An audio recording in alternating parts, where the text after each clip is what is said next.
Chairman, I just want to kind of brief everybody. Really, the purpose of this meeting is to update you regarding the status of what we've been working on, give you a little bit of a background in terms of how we got to this point, and then make a recommendation for the council meeting, which would be on February the 7th.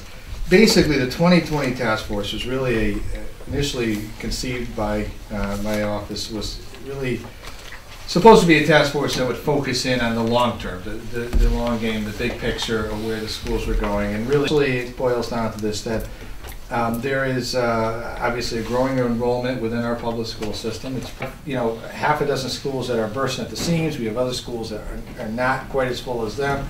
It really becomes a real challenge. And one of the key things in really determining what your needs are is to understand what your capacities, your existing capacities are. And every consultant had taken a different approach in determining what the ultimate capacity of each and every one of our schools. So having said that, we all pulled together and we created 3 clusters of sister schools, which basically accommodates the elementary population and the primary schools. We have, I think, 2 primaries, right?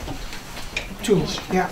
So the first sister cluster was Park Avenue, Morris Street, and Mill Ridge Primary. Again, you see they're all somewhat inner city schools. They're all very closely related to each other.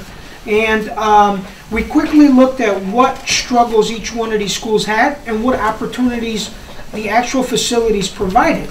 And what we found was that Park Avenue actually had an opportunity for expansion, There is some opportunity at Mill Ridge Primary, but again, we're trying to do the expansion in one site to keep the construction costs down. And we felt Park Avenue really was a core. It was a perfectly centrally located school that could really facilitate any bulging that the other 2 sister schools may have in the future, should these projections not work out. Okay. I'd like to make a motion to recommend the resolution adopting the recommendations of the 2020 Task Force on Schools, including the authorization and funding a feasibility study for possible renovations and improvements to school facilities. This funding not to exceed $100,000. Minds, all those in favor signify by saying aye. Aye. Anybody opposed? Anybody abstaining? Okay, ayes have it unanimously.